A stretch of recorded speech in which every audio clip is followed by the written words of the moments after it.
نحمده ونستعينه ونستغفره ونؤمن به ونتوكل عليه ونعوذ بالله من شرور أنفسنا ومن سيئات أعمالنا من يهده الله فلا مضل له ومن يضلله فلا هادي له ونشهد أن لا إله إلا الله وحده لا شريك له ونشهد أن سيدنا وسندنا وحبيبنا وحبيب ربنا ومولانا ونبينا محمدا عبده ورسوله وصلى الله تعالى عليه وعلى آله وأصحابه وبارك وسلم تسليما كثيرا كثيرا أما بعد فأعوذ بالله من الشيطان الرجيم بسم الله الرحمن الرحيم يا أيها الذين آمنوا اتقوا الله وقولوا قولا سديدا يصلح لكم أعمالكم ويغفر لكم ذنوبكم ومن يطع الله ورسوله فقد فاز فوزا عظيما وقال الله تعالى في مقام آخر ما يلفظ من قول إلا لديه رقيب عتيد وعن ابي هريرة رضي الله تعالى عنه عن رسول الله صلى الله عليه وسلم قال من كان يؤمن بالله واليوم الآخر فليقل خيرا أو ليصمت ومن كان يؤمن بالله واليوم الآخر فليكرم جاره ومن كان يؤمن بالله واليوم الآخر فليكرم ضيفه أو كما قال رسول الله صلى الله عليه وسلم صدق الله مولانا العظيم وصدق رسوله النبي الكريم ونحن على ذلك لمن الشاهدين والشاكرين والصلاة والسلام على سيد الأنبياء والمرسلين والحمد لله رب العالمين. گرامی قدر سامعین، گزشتہ جمعۃ المبارک پر آپ حضرات کے سامنے حضور اقدس صلی اللہ علیہ وسلم کی ایک حدیث شریف کے روشنی میں یہ بات عرض کی تھی کہ انسان کی زبان سے دوسروں کو جو ایذا اور تکلیف پہنچتی ہے اس کی بنیادی طور پر 3 صورتیں اور 3 قسمیں ہیں. ان میں سے ایک لسانی ایذا یعنی زبان کے جسم اور زبان کے عضو سے تکلیف پہنچنا، دوسرے صوتی ایذا یعنی زبان سے نکلنے والی آواز کی تکلیف پہنچنا آواز کے ذریعے سے، اور تیسری قسم ہے قولی ایذا. قولی ایذا کا مطلب ہے کہ زبان سے کہی ہوئی بات کی وجہ سے بات ایسی کہی گئی کہ جس سے دوسرے کو تکلیف پہنچے. آج کی اس مجلس کے اندر قولی ایذا سے متعلق گفتگو کرنے کا خیال ہے، لیکن اس سے پہلے تمہیدی طور پر یہ بات عرض کرنی ہے کہ انسان کے جتنے بھی خیالات ہیں، سوچیں ہیں، جذبات ہیں، ارادے ہیں، ان کو دوسروں کے سامنے ظاہر کرنے کا ایک ہی ذریعہ ہے اور وہ ذریعہ گفتگو ہے. اس کے علاوہ چہرے کے تاثرات سے بھی اظہار ہوتا ہے، لیکن زیادہ تر اظہار جو ہے وہ گفتگو کے ذریعے ہوتا ہے، بات کے ذریعے ہوتا ہے. اور بات کرنے کا جو عضو ہے جو اللہ تعالیٰ نے پیدا فرمایا ہے وہ زبان ہے. اسی لیے زبان کو دل کا ترجمان بھی کہا جاتا ہے کہ جو کہ ضمیر کے اندر جو بات ہے، دل کے اندر جو خیالات ہیں، دماغ کے اندر جو سوچیں ہیں، انسان کا کوئی ارادہ ہے، انسان کا کوئی جذبہ ہے، کوئی احساس ہے، اس کو دوسروں کے ساتھ شیئر کرنے اور دوسروں کے سامنے لانے کا ذریعہ گفتگو ہے، اور اس کے لیے اللہ تعالیٰ نے زبان کو پیدا فرمایا ہے. اس وجہ سے زبان کی بہت اہمیت ہے. کہ زبان سے جو گفتگو کی جاتی ہے اس کا ایک اثر پڑتا ہے، سننے والے پر بھی اثر پڑتا ہے، ماحول کے اندر بھی اس کا اثر پڑتا ہے. اس لیے قرآن مجید کے اندر بھی اور احادیث کے اندر بھی زبان سے الفاظ نکالتے وقت میں سوچ سمجھ کر بولنے کی ہدایت اور رہنمائی ملتی ہے. اس سلسلے کے اندر قرآن مجید کی 2 جگہ سے میں نے آیات کریمہ تلاوت کی ہیں. ایک تو 22ویں پارے سے سورہ احزاب کی 2 آیات تلاوت کی ہیں، اور دوسرے 26ویں پارے سے سورہ قاف کی ایک آیت کریمہ کا ایک حصہ تلاوت کیا ہے. اللہ تعالیٰ نے سورہ احزاب میں ارشاد فرمایا کہ یا ایھا الذین آمنوا، اے ایمان والو، اتقوا اللہ، اللہ تعالیٰ سے ڈرو، وقولوا قولا سدیدا، اور درست بات کہو. تقوی کا تعلق دل سے ہے اور درست بات کہنے کا تعلق زبان سے ہے. اس کا مطلب یہ ہوا کہ دل اور زبان کے درمیان میں کوئی قوی تعلق اور رشتہ ہے کہ جس کی وجہ سے انسان کے دل میں جو چیز آتی ہے اس کا اظہار وہ زبان سے کرتا ہے. بسا اوقات زبان سے اپنے دل میں آنے والی بات کے خلاف بھی اظہار کر لیتا ہے انسان، جس کو جھوٹ کہا جاتا ہے اور جو حقیقت کے خلاف بات ہوتی ہے. لیکن عمومی طور پر یہ ہے کہ چونکہ دل کا تعلق زبان کا تعلق دل کے ساتھ ہے اور زبان دل کی ترجمان ہے، اس لیے اس آیت کریمہ کے اندر اس رشتے کو بیان فرمایا گیا کہ ایمان والو اللہ تعالیٰ سے ڈرو اور درست بات کہو. درست بات کہنے اور تقوی کا نتیجہ کیا نکلے گا؟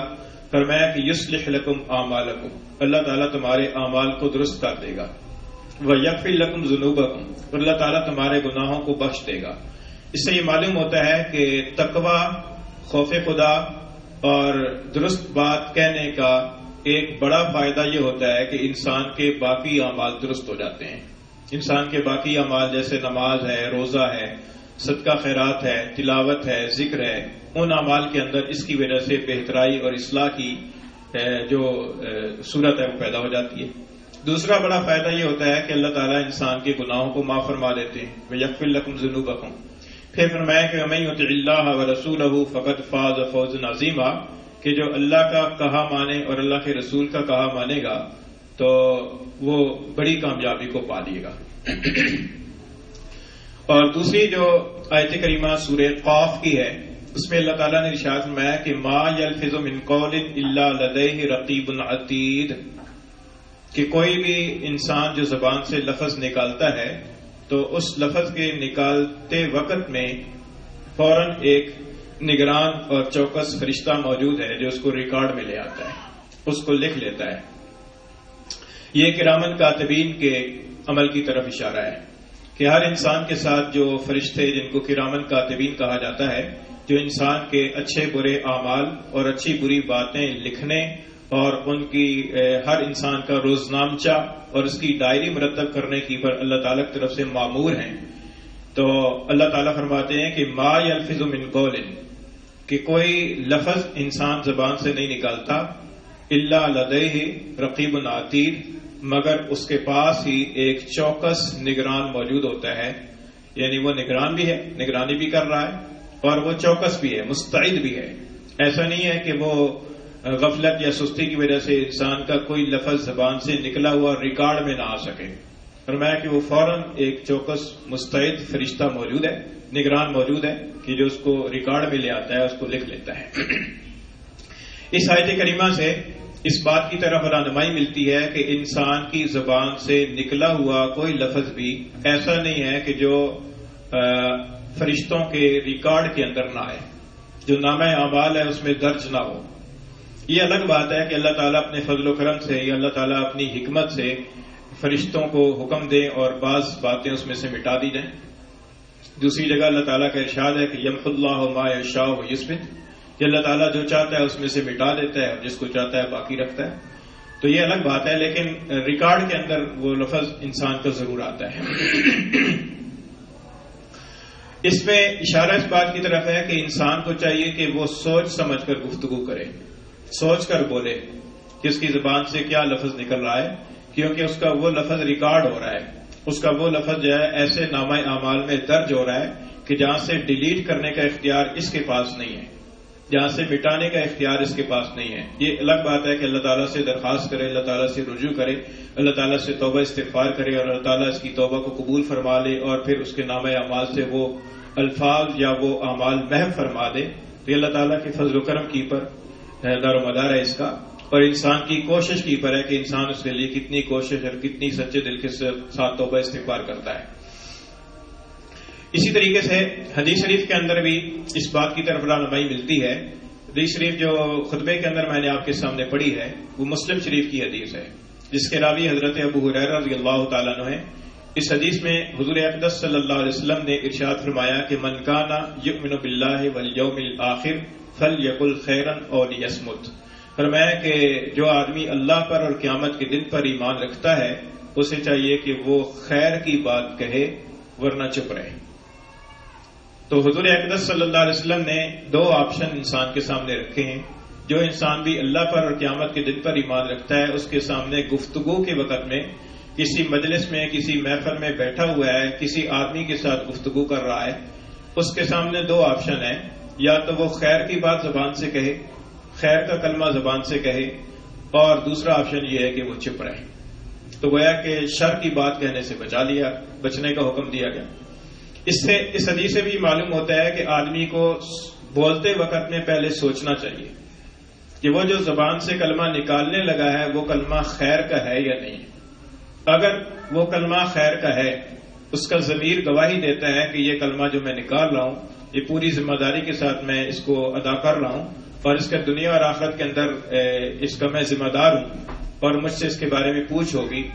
تو اس کلمے کو کہے۔ اور اگر ایسا کوئی کلمہ اسے نہیں مل رہا کہنے کو،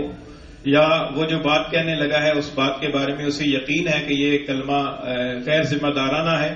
غیر ذمہ دارانہ بات ہے، یا اس بات کی دنیا اور آخرت کے اندر مجھ سے پوچھ ہوگی تو میں اس کو جسٹیفائی نہیں کر سکوں گا، میں اس کو درست ثابت نہیں کر سکوں گا، تو فرمایا کہ ایسے، یا ضمیر کے اوپر ایک بوجھ رہے گا، تو فرمایا کہ ایسے صورت کے اندر اور یسمت، ورنہ وہ چپ رہے، خاموش رہے۔ تو اس کے اندر بھی بولنے سے پہلے تولنے اور سوچنے کا حکم ہے۔ ایک اور حدیث ہے، ترمذی شریف کی حدیث ہے، حضرت ابو سعید خدری رضی اللہ تعالیٰ عنہ سے روایت ہے، فرماتے ہیں کہ رسول اللہ صلی اللہ علیہ وسلم نے ارشاد فرمایا کہ اذا اصبح ابن آدم، کہ جب صبح کرتا ہے ابن آدم، یعنی روزانہ جب صبح ہوتی ہے، فإن الأعضاء كلها تكفر اللسان، تو سارے کے سارے انسان کے جو اعضاء ہیں وہ زبان کے سامنے عاجزی اور گڑگڑاتے ہوئے درخواست کرتے ہیں کہ اتق اللہ فینا، ہمارے بارے میں اللہ تعالیٰ سے ڈرنا، فإنما نحن بک، اس لیے کہ ہم تو تیرے ساتھ جڑے ہوئے ہیں، فإن استقمت استقمنا، اگر تو سیدھی رہی تو ہم بھی سیدھے رہیں گے، وإن وججت وججنا، اور اگر تو ٹیڑھی ہو گئی تو ہم بھی ٹیڑھے ہو جائیں گے۔ تو یہ زبان کی اہمیت کی طرف اشارہ ہے کہ زبان سے جو آدمی کلام بولتا ہے یا جو لفظ نکالتا ہے وہ لفظ بہت اہمیت کا حامل ہوتا ہے۔ یہ نہیں ہے کہ کوئی آدمی جو ہے نا وہ کسی وقت میں بات کرے گا تو وہ اہم ہوگی، اور کسی وقت میں وہ کوئی بھی بات کر دے گا تو اس کی کوئی اہمیت نہیں ہوگی، بلکہ فرمایا کہ انسان کی زبان سے جو کلمہ نکلتا ہے جس حال میں نکلتا ہے اس کی ایک اہمیت ہے، اس کا ایک درجہ ہے۔ ایک اور حدیث جو بخاری شریف کی حدیث ہے اس میں زیادہ وضاحت ہے۔ حضرت ابو ہریرہ رضی اللہ تعالیٰ عنہ سے روایت ہے، فرماتے ہیں کہ رسول اللہ صلی اللہ علیہ وسلم نے ارشاد فرمایا ان العبد لیتکلم، کہ ایک آدمی جو ہے وہ اللہ تعالیٰ کی رضا کا کوئی کلمہ زبان سے نکالتا ہے، لا یلقی لہا بالا، جس کی طرف اسے خیال بھی نہیں ہوتا، توجہ بھی نہیں ہوتی کہ میں نے کوئی بہت اہمیت والا بولا ہے، لیکن حدیث میں آتا ہے کہ یرفعہ اللہ بہا درجات، کہ اللہ تعالیٰ اس کلمے کی وجہ سے، اس بات کی وجہ سے کئی درجے بلند فرما دیتا ہے۔ اس کے برعکس کئی دفعہ ایسے ہوتا ہے کہ آدمی اللہ تعالیٰ کی ناراضگی کا کوئی کلمہ زبان سے نکال دیتا ہے اور جس کی طرف اسے کوئی پرواہ بھی نہیں ہوتی، کوئی خیال بھی نہیں ہوتا کہ میں نے کوئی غلط بات کہی ہے، اس کی طرف انسان کا ذہن ہی نہیں جاتا۔ اللہ کے رسول فرماتے ہیں کہ اس کلمے کی وجہ سے انسان جہنم کے اندر گرتا چلا جاتا ہے۔ اس سے یہ معلوم ہوتا ہے کہ انسان کی زبان سے جو الفاظ ادا ہوتے ہیں تو وہ الفاظ یہ نہیں کہ ویسے ہی ہوا میں اڑ جاتے ہیں، بلکہ ان الفاظ کا ایک اثر پڑتا ہے، اور سب سے پہلا اثر انسان کی اپنی ذات پر پڑتا ہے. جو اس کو سنا رہا ہے اس کے اوپر تو اثر بعد میں پڑے گا، جس کے بارے میں گفتگو کر رہا ہے اس کے اوپر تو اثر بعد میں پڑے گا، پتہ نہیں پڑتا ہے یہ نہیں پڑتا، لیکن سب سے پہلا اثر انسان کی اپنی ذات پر پڑے گا. اس انسان کی اپنی ذات جو ہے نا اس کی وجہ سے، اس کلمے کی وجہ سے وہ متاثر ہوگی. اگر وہ خیر کا کلمہ ہوا تو اس کے دل کے اندر بھی اچھے اثرات پیدا ہوں گے اور اس کی ذات کے لیے بھی اچھے اثرات اور اچھے انجام ہوگا. اور اگر وہ برائی کا کلمہ ہوا تو انسان کے دل پر بھی اس کی وجہ سے ایک بوجھ رہے گا اور اس کی وجہ سے وہ اس کا دوسرے معاشرے کی پر یا اس کی ذات کی پر بھی اس کا برا اثر پڑے گا. اسی طریقے سے ایک اور حدیث کے اندر آتا ہے، حضرت ابو ایوب انصاری رضی اللہ تعالیٰ عنہ سے روایت ہے، فرماتے ہیں کہ جاء رجل الی النبی صلی اللہ علیہ وسلم، ایک آدمی نبی صلی اللہ علیہ وسلم کی خدمت میں حاضر ہوا اور اس نے آ کر عرض کیا کہ عزنی و اوجز، کہ اللہ کے رسول مجھے نصیحت کیجیے لیکن مختصر کیجیے. تو حضور اقدس صلی اللہ علیہ وسلم نے اسے 3 باتوں کی نصیحت فرمائی. پہلی بات یہ فرمائی کہ اذا قمت فی صلاتک فصلی صلاۃ مؤدہ،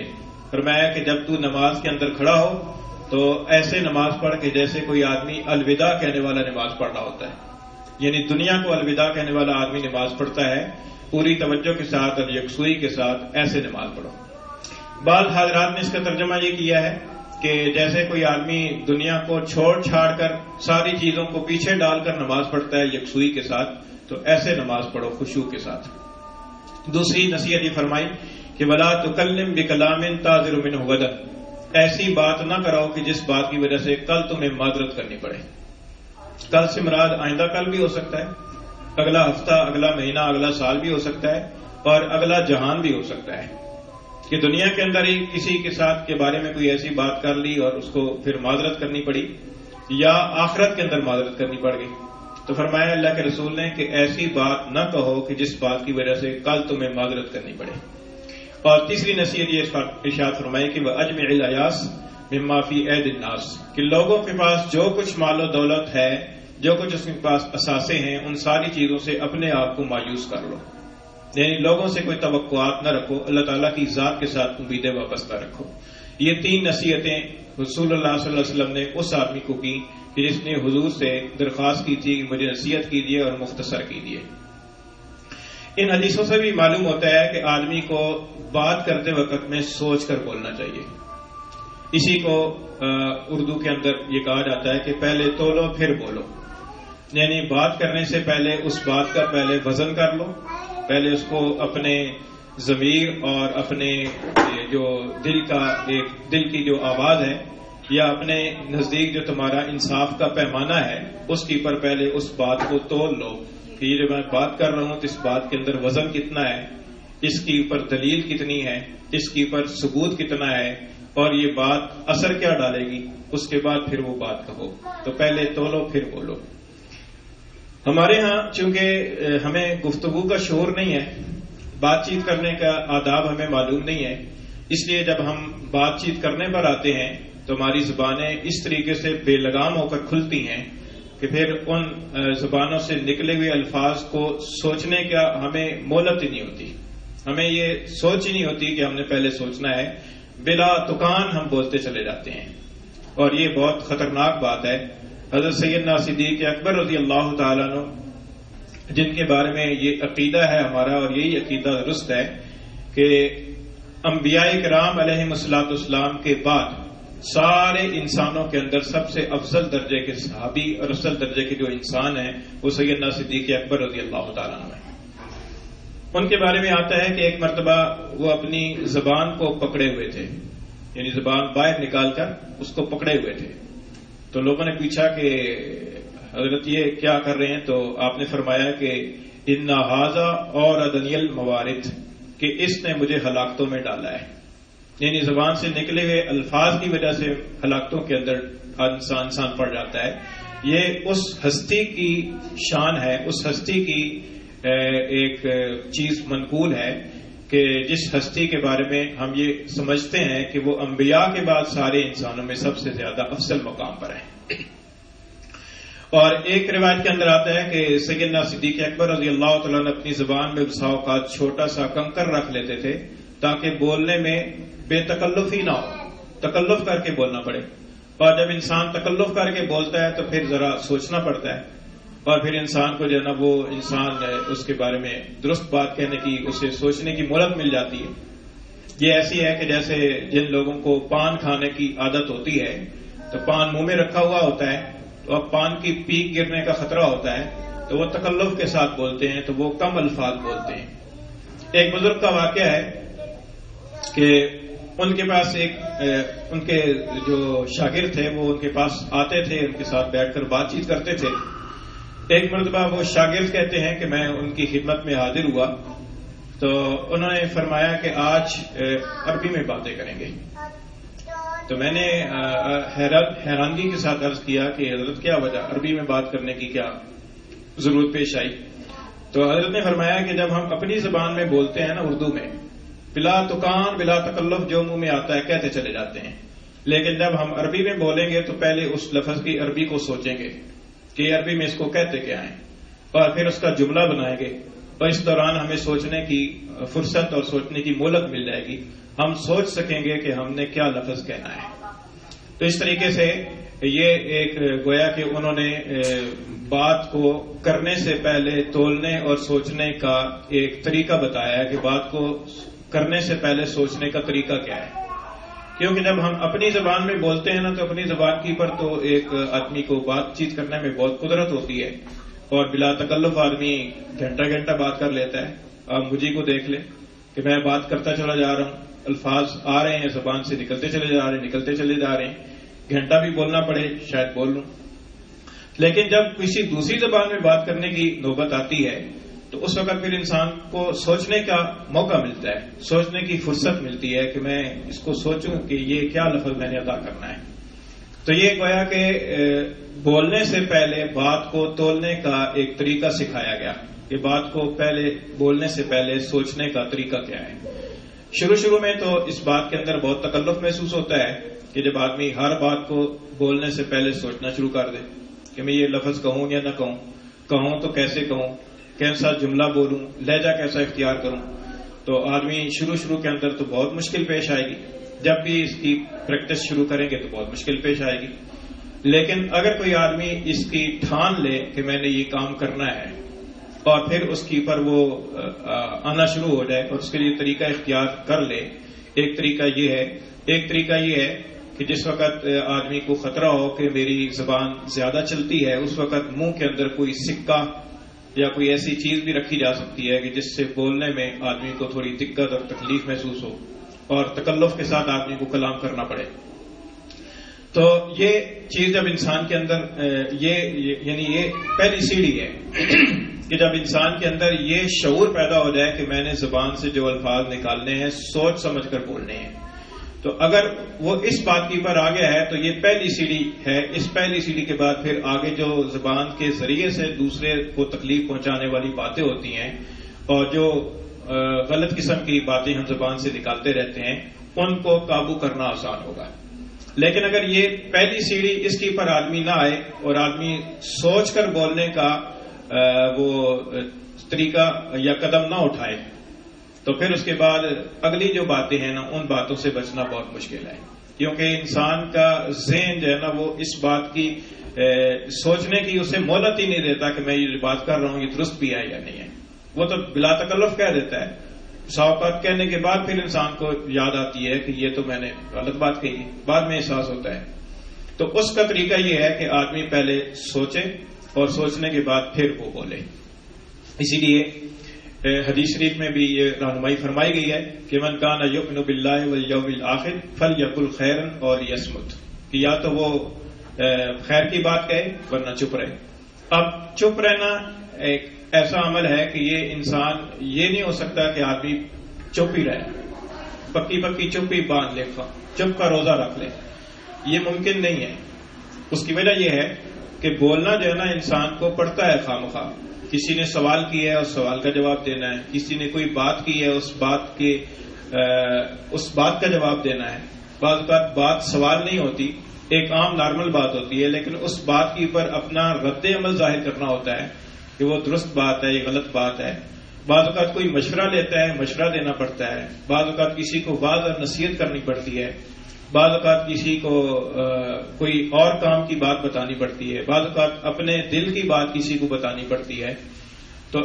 ہزاروں باتیں ہوتی ہیں کہ جو انسان کرتا ہے. اگر وہ باتیں انسان نہ کرے اور چپ ہی ٹھان لے تو بہت دفعہ نقصان بھی ہوتا ہے، کیونکہ ہر جگہ خاموش رہنے کا نہیں ہوتا.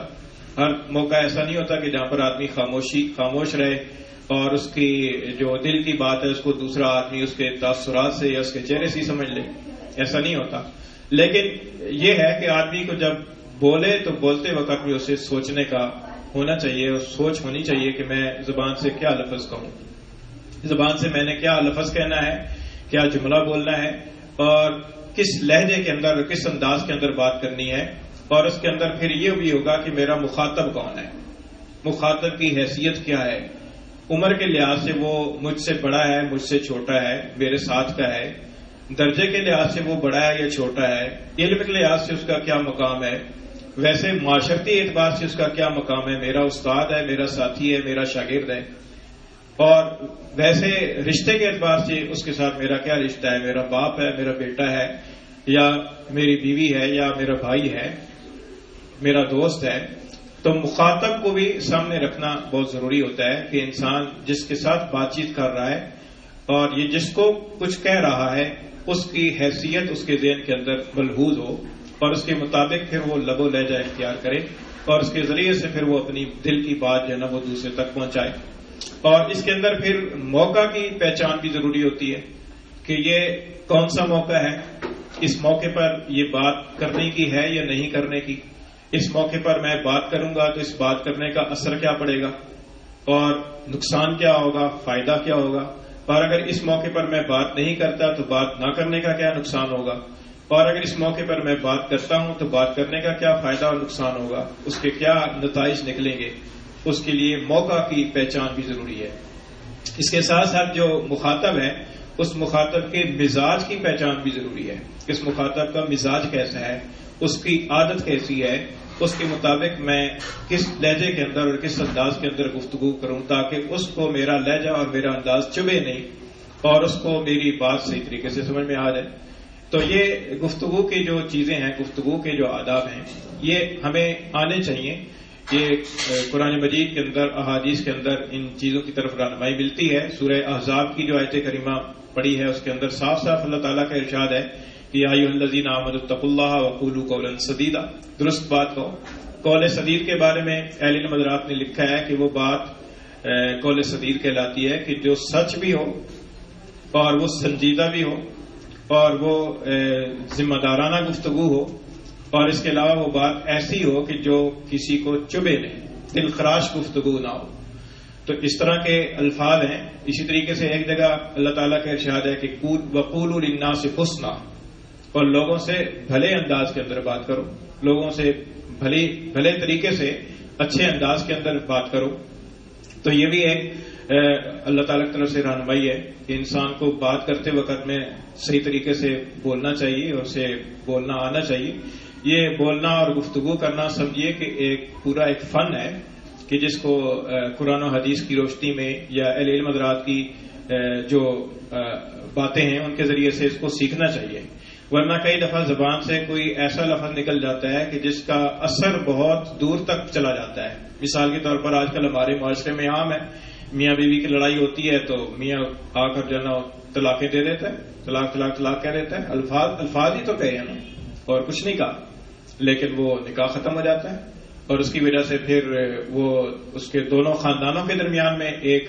اجنبیت پیدا ہو جاتی ہے، اور اولاد کی پر اس کا اثر پڑتا ہے، نسلوں تک اس کا اثر جاتا ہے.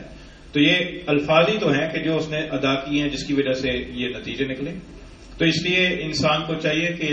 ایسے طور پر وہ گفتگو کرے کہ جس کی گفتگو اس کی مہذب شمار ہو اور وہ باشعور آدمی شمار ہو. آج ہمارے ہاں بہت ایک غلط قسم کا جو کلچر بن گیا ہے کہ دوسروں کو گالی گلوچ کرنا اور دوسروں کے اوپر تانا زنی کرنا اور ایسے غیر تہذیب یافتہ انداز کے اندر گفتگو کرنا، اور وہ کسی نجی مجلس کے اندر نہیں بلکہ کھلے اعلان ایسی گفتگویں کرنا، تو یہ اسلامی طریقہ کار نہیں ہے۔ اسلام کے اندر یہ ہے کہ آدمی کو گفتگو بھی شعور کے ساتھ اور تہذیب کے دائرے کے اندر رہ کر اور ایک مہذب طریقے سے اس کو گفتگو کرنی چاہیے۔ تو اگر ہم انفرادی سطح کی پر اگر اس بات کی پر آ جائیں گے تو چونکہ افراد کے مجموعے کا نام ہی قوم ہے، تو انشاءاللہ آہستہ آہستہ کر کے قوم کی اصلاح بھی ہو سکتی ہے۔ تو اس لیے آج کے اس درس کا حاصل اور خلاصہ یہ ہوا کہ ہمیں جو بھی بات زبان سے کہنی ہو، جس موقع پر بھی کہنی ہو، اس کے نتائج اور اس کے سارے پہلوؤں کو ہمیں پہلے سوچ لینا چاہیے اور سوچنے کے بعد گفتگو کرنی چاہیے۔ اللہ تعالیٰ عمل کی توفیق عطا فرمائے ہمارے